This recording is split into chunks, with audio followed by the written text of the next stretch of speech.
Assalamu alaikum dear students. I am Anil Kumar Rajani and today we are going to discuss about the gases exchange in humans. Class 10th, chapter number 1st. So first of all about introduction of gases exchange in humans. So introduction in humans, the process of respiration involves gases exchange, breathing and cellular respiration. जो respiration है उसके अंदर क्या होता है, gases exchange होती है, breathing होती है और उसके अलावा सेलुलर रेस्पायरेशन होती है. So the respiratory surface is in the form of alveoli. Humans के अंदर जो रेस्पायरेटरी सरफेस है, जहाँ वो सरफेस जहाँ पे रेस्पायरेशन अकर होती है वो कौन सी होती है, एल्वुलाई होते हैं, जो कि content in the lungs. Human lungs के अंदर जो है वो एक क्या होते हैं, फंडामेंटल जो है वो क्या होते हैं, कुछ पार्टिकल्स होते हैं जिसे हम कहते हैं सबस्टेंस होते हैं, जिन्हें हम एल्वुलाई कहते हैं, जहाँ पे क्या होते हैं वो रेस्पायरेटरी सरफेस के तौर पे जो है वो अपना फंक्शन परफॉर्म करते हैं, जहाँ पर रेस्पायरेशन जो है वो ओकर होती है. उसके बाद अगर हम बात करें ह्यूमन रेस्पायरेटरी सिस्टम की, तो ह्यूमन रेस्पायरेटरी सिस्टम जो है वो कंसिस्ट होता है पेयर्ड लंग्स पे.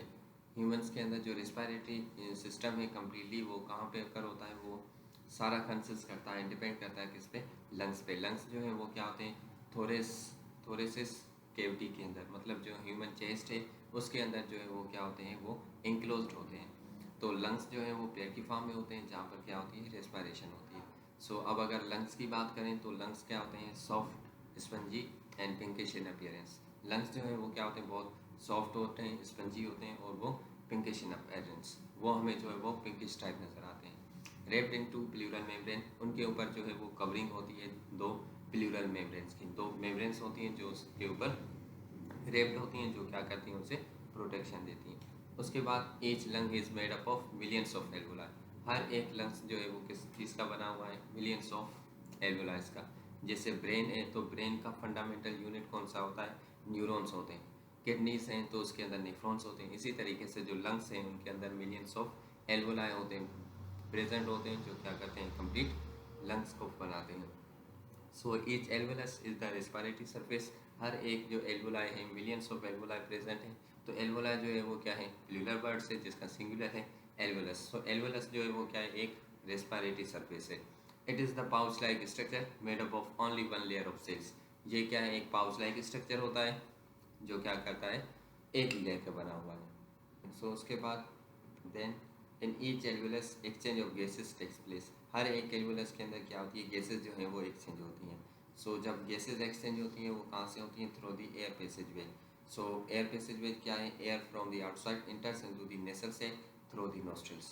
ह्यूमन के अंदर जो है रेस्पिरेशन होकर होती है, तो उसमें क्या होता है, सबसे पहले एक एयर पैसेज वे होता है, जहाँ से क्या होता है, हमारे अंदर जो है वो एयर जो है वो इंटर करती है. जो एयर जो है वो इंटर करती है, वो कहाँ से करती है, through the nasal sex through nostrils. हमारे जो नोस्ट्रल्स हैं नोज के अंदर प्रेजेंट होते हैं, ट्यूब लाइक स्ट्रक्चर, जो क्या वहाँ से क्या होती है, जो हमारे एयर है एटमॉस्फेयर के अंदर प्रेजेंट है वो हमारी बॉडी में एंटर होती है.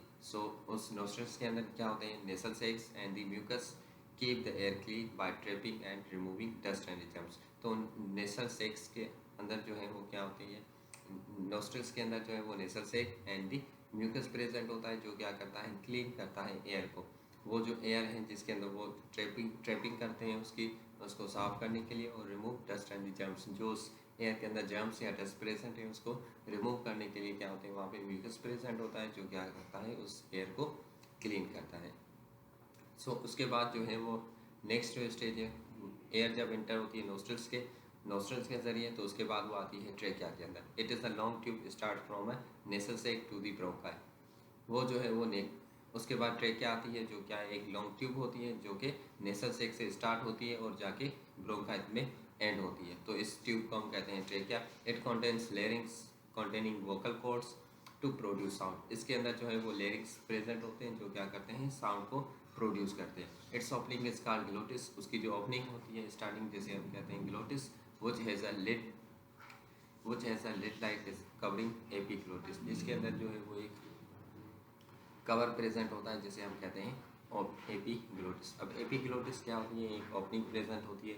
ग्लोटिस के ऊपर जो कवर होती है, जो क्या करती है, ओपन एंड क्लोज होती है. जब हम फूड को और वाटर को जब इनटेक करते हैं और हम सांस लेते हैं, तो उसके दौरान वो क्या करती है, ताकि एयर पैसेज वे के अंदर जो है हमारा वो फूड या वाटर इंटर ना हो जाए, तो इसलिए एपिग्लोटिस होती है, जो क्या हो जाती हैं जब हम खाना खाते हैं उसके दौरान या ड्रिंकिंग के दौरान जो है वो एपिग्लोटिस क्लोज हो जाती है, ताकि एयर वे के अंदर जो है वो खाना जो हम फूड यूटिलाइज कर रहे हैं या जो हम ड्रिंक्स पी रहे हैं वो उसके अंदर इंटर ना हो जाए। उसके बाद ट्रेकिया है सी शेप कार्टिलेजियस रिंग्स। जो ट्रेकिया है उसके अंदर क्या होते हैं, सी टाइप जो है वो क्या होते हैं रिंग्स प्रेजेंट होती हैं, जो कार्टिलेज की बनी होती है, वो बोन्स की नहीं होती हैं, वो बहुत सॉफ्ट होती हैं, लेकिन वो जो है वो रिंग लाइक स्ट्रक्चर उनके अंदर प्रेजेंट होता है।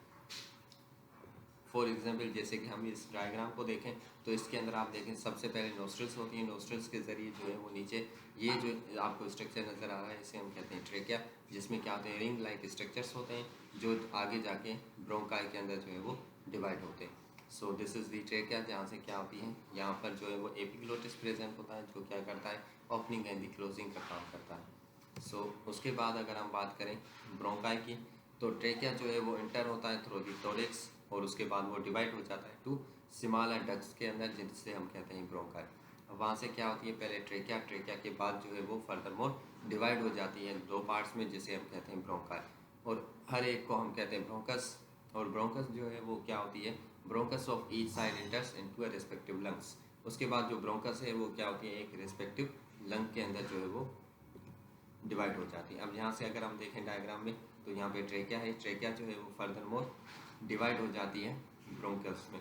तो यहाँ पे जो ब्रोंकल्स हैं वो क्या हैं, दो हैं, जो एक रेस्पेक्टिव लंग के अंदर वो इंटर होती है। उसके बाद अगर हम बात करें ब्रोंक्यूल्स की, तो ब्रोंक्यूल्स क्या होती हैं after entry in the lungs, lungs में इंटर होने के बाद trachea breaks up into this many smaller bronchioles. उसके बाद अब ट्रेकिया है, ट्रेकिया डिवाइड होता है दो पार्ट्स में, तो उसे हम कहते हैं ब्रोंकाई। ब्रोंकाई में से क्या होता है हर एक ब्रोंकस जो है वो रिस्पेक्टिव लंग के अंदर जो है वो क्या होती है इंटर होती है। उसके बाद क्या होता है वो फर्दर मोर जो है वो मेनी स्मॉलर ब्रोंक्यूल्स के अंदर डिवाइड हो जाती है। So each bronchioles is very thin tube that operates into alveoli, जो क्या बहुत थिन होती हैं, और वो आगे जाकर जो है ट्यूब लाइक स्ट्रक्चर जो क्या हो जाती है फर्दर मोर डिवाइड हो जाती है एल्वोलाई के अंदर। सो इस तरीके से जो है वो ह्यूमन रेस्पिरेटरी सिस्टम जो है उसके अगर हम डायग्राम के ज़रिए दोबारा उसको समझने की कोशिश करें तो क्या होता है कि पहले नोस्ट्रल्स होती हैं, नोस्ट्रल्स के ज़रिए जो एयर पैसेज वे के ज़रिए एयर जो है वो इंटर होती है नेसल से, और म्यूकस जो है उसे एयर को जो है वो क्लीन करते हैं। उसके बाद वो आती है ट्रेकिया के अंदर। जब एयर ट्रेकिया में आती है तो यहाँ पर ग्लोटिस एंड एपिग्लोटिस होते हैं जो ओपन एंड क्लोज होते हैं, जिसके दौरान अगर हम क्या करते हैं फूड को यूटिलाइज करते हैं ड्यूरिंग द रेस्पिरेशन, तो उसके दौरान वो क्या होती है ग्लोटिस जो है वो क्लोज हो जाती है, ताकि वो फूड जो है वो उसके अंदर इंटर ट्रेकिया में इंटर ना करें। उसके बाद ट्रेकिया जो है वो सी शेप्ड स्ट्रक्चर होता है, जिसके अंदर क्या होती है रिंग लाइक स्ट्रक्चर होता है, जिसके अंदर एयर जो है वो इंटर करती है। फर्दर मोर वो ट्रेकिया जो है वो डिवाइड हो जाते हैं बहुत सारे दो जो है वो ब्रोंकाइल के अंदर, और ब्रोंकाइल जो है वो फर्दर मोर डिवाइड हो जाते हैं मेरी ब्रोंक्यूल्स के अंदर, और ब्रोंक्यूल्स जो है वो फर्दर मोर डिवाइड होते हैं एल्वोलाई के अंदर। सो this is about the respiratory system. उसके बाद हम बात करेंगे प्रोसेस ऑफ ब्रीथिंग। ब्रीथिंग का जो प्रोसेस है वो किस तरीके से होता है। The air from the atmosphere brought into the lungs through the process of breathing. अब हमारे लंग्स के अंदर जो एयर आती है वो किस ज़रिए से आती है, वो एक प्रोसेस होता है जिसके ज़रिए हमारे लंग्स के अंदर ह्यूमन लंग्स के अंदर जो है वो एयर इंटर करती है। उस प्रोसेस को हम कहते हैं ब्रीथिंग।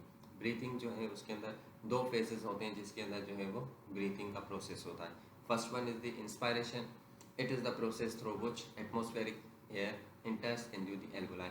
एक ऐसा प्रोसेस जिसके ज़रिए एटमोस्फेरिक एयर जो हमारे माहौल के अंदर जो एयर प्रेजेंट है वो हमारे एल्वोलाई के अंदर, एल्वोलाई कहाँ पे होते हैं लंग्स के अंदर प्रेजेंट होते हैं, और वहाँ तक जब एयर इंटर करती है तो उस प्रोसेस को हम कहते हैं inspiration. It involves the contraction of the intercostal muscles and the diaphragm. इसके अंदर क्या होता है कि जो इंटरकोस्टल मसल्स होते हैं लंग्स के करीब, और उसके अलावा जो डायफ्राम है जो कि बिलो द लंग्स प्रेजेंट होता है, उस उन दोनों में क्या होती है कॉन्ट्रैक्शन होती है, वो दोनों कॉन्ट्रैक्ट हो जाते हैं, जिसकी वजह से एयर जो है वो इंटर करती है। इन द रिजल्ट जब क्या होता है कि मसल्स और डायफ्राम कॉन्ट्रैक्ट करते हैं तो उसकी वजह से क्या हो जाता है volume of the chest is increased. Chest का जो वॉल्यूम है वो ज़्यादा इंक्रीज हो जाता है, thereby decrease the pressure of air in the lung, जिसकी वजह से क्या हो जाता है जब चेस्ट का जो वॉल्यूम है वो इंक्रीज होगा तो उसके नतीजे में क्या हो जाता है कि लंग्स के अंदर जो एयर प्रेशर है वो बहुत ज़्यादा कम हो जाता है। सो जब एयर प्रेशर कम होगा लंग्स के अंदर तो एयर जो है वो क्या होगी, rushes inside from higher pressure to lower pressure. तो हमेशा एयर जो है या कोई भी प्रेशर होता है तो वो हायर टू लोअर की तरफ कन्वर्ट होता है। इसी तरीके से वहाँ भी क्या होगा, एयर जो है वो क्या होगी, अंदर से जो है वो हाई प्रेशर से निकलकर लोअर प्रेशर की तरफ जाएंगे और लंग्स जो है वो क्या हो जाएंगे, एक्सपैंड हो जाते हैं। सो this is about the inspiration. जब हमारी एयर जो है वो एंटर करती है एल्वोलाई के अंदर तो उसे हम कहते हैं इंस्पायरेशन, जिसके अंदर हमारे चेस्ट जो है उसका वॉल्यूम इंक्रीज हो जाता है और लंग्स के अंदर जो एयर प्रेशर है वो डिक्रीज होता है। उसके बाद अगर हम बात करें second phase is the expiration. Expiration क्या होता है, ये बिल्कुल रिवर्स है। इसके अंदर क्या होता है, in this process the air moves out from the lungs. इसमें क्या होता है कि लंग्स अंदर से जो है वो क्या होगी, जो एयर है वो रिमूव करेगी, वो आउटसाइड आएगी। So both intercostal muscles and the diaphragm are relaxed. इसमें क्या होगा कि इंस्पायरेशन के अंदर क्या होता है कि डायफ्राम और जो इंटरकोस्टल मसल्स हैं वो क्या हो जाते हैं, कॉन्टेक्ट होते हैं, लेकिन इसके अंदर क्या होता है कि दोनों जो है वो रिलैक्स हो जाते हैं। Volume of the chest cavity is decreased. Inspiration में क्या होता है कि चेस्ट कैविटी जो है उसका वॉल्यूम जो है वो इंक्रीज होता है, लेकिन इसमें क्या होता है, डिक्रीज होता है, जिसकी वजह से increase the pressure on lungs, जिसकी वजह से लंग्स का जो प्रेशर है वो इंक्रीज होता है। So this is about the process of breathing, जिस तरीके से प्रोसेस ऑफ ब्रीथिंग होती है। तो अब यहाँ पे डायग्राम के अंदर जो है हम दोबारा उस चीज़ को समझने की जो है वो कोशिश करेंगे। सबसे पहले जो है वो हम बात करें तो एयर पैसेज वे में ट्रेकिया आती है। ट्रेकिया जो है वो क्या है, एक रिंग लाइक स्ट्रक्चर होता है, सी टाइप स्ट्रक्चर, जिसके अंदर से क्या होगी, एयर जो है वो इंटर करती है एयर पैसेज वे में। उसके बाद वो जो है वो ट्रेकिया जो है फर्दर मोर डिवाइड हो जाती है टू ट्यूब्स में, जिसे हम कहते हैं ब्रोंकाइस, जिसे हम ब्रोंकाई कहते हैं, या उसे एक सिंगल है तो उसे ब्रोंकस कहेंगे। सो इस ब्रोंकस को जो है वो उसके बाद वो फर्दर वो मेनी ट्यूब्स के अंदर डिवाइड हो जाती है, जिसे हम कहते हैं ब्रोंक्यूल्स। इन ब्रोंक्यूल्स की अगर हम बात करें तो उसके बाद एक माइक्रोस्कोपिक स्ट्रक्चर इनमें फॉर्म होता है, जिसे हम कहते हैं एल्वोलाई। जिसे अगर हम देखना चाहें तो this is the structure of alveoli. Alveoli जो है क्या है, पाउच लाइक स्ट्रक्चर है जो कि ब्रोंक्यूल्स के अंदर प्रेजेंट होता है। जो फर्दर मोर जो ब्रोंक्यूल्स हैं वो डिवाइड हो जाते हैं एल्वोलाई के अंदर। So this is all about the respiration. उसके बाद क्या होता है, गैसेज एक्सचेंज इन एल्वोलाई। अब एल्वोलाई के अंदर जो है वो गैसेज एक्सचेंज कैसे होती है, हमने अभी तक जो है सिर्फ यही डिस्कस किया है कि एयर जो है वो एंटर कैसे करती है। रेस्पिरेशन जो है वो प्रोसेस एल्वोलाई के अंदर होता है, लेकिन एल्वोलाई के अंदर जब गैसेस पहुंचती हैं तो वहाँ पर गैसेस जो हैं वो किस तरीके से एक्सचेंज होती हैं वो अब हम डिस्कस करेंगे। The gases exchange takes place in the level of alveoli. जो भी गैसेस एक्सचेंज होती हैं वो कहाँ पर होती हैं, at the level of alveoli. Alveoli ही जो है वो क्या करता है, मेन पार्ट है जो गैसेस को एक्सचेंज करता है। अब यहाँ पे क्या होता है कि oxygen brought in by air is taken up by the haemoglobin of RBCs of blood. अब इसमें क्या होगा कि जो ऑक्सीजन हमने एयर के ज़रिए ली है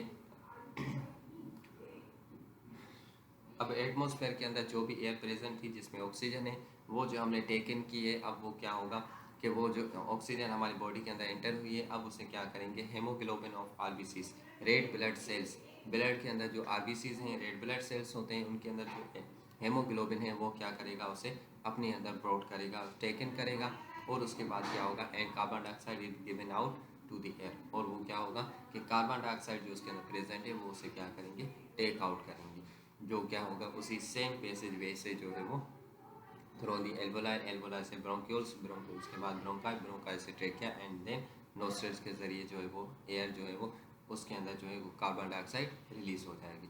so this gases exchange involves the diffusion. इसके अंदर क्या होती है, डिफ्यूजन होती है। सो डिफ्यूजन किसे कहते हैं, the net moving of gas molecule from the higher to lower concentration. So this is all about the gases exchange in humans. Humans के अंदर जो है वो गैसेज एक्सचेंज जो है वो किस तरीके से होती है। So thank you so much students to listen to me carefully. If you have any question, any query, then feel free to ask me in the comments.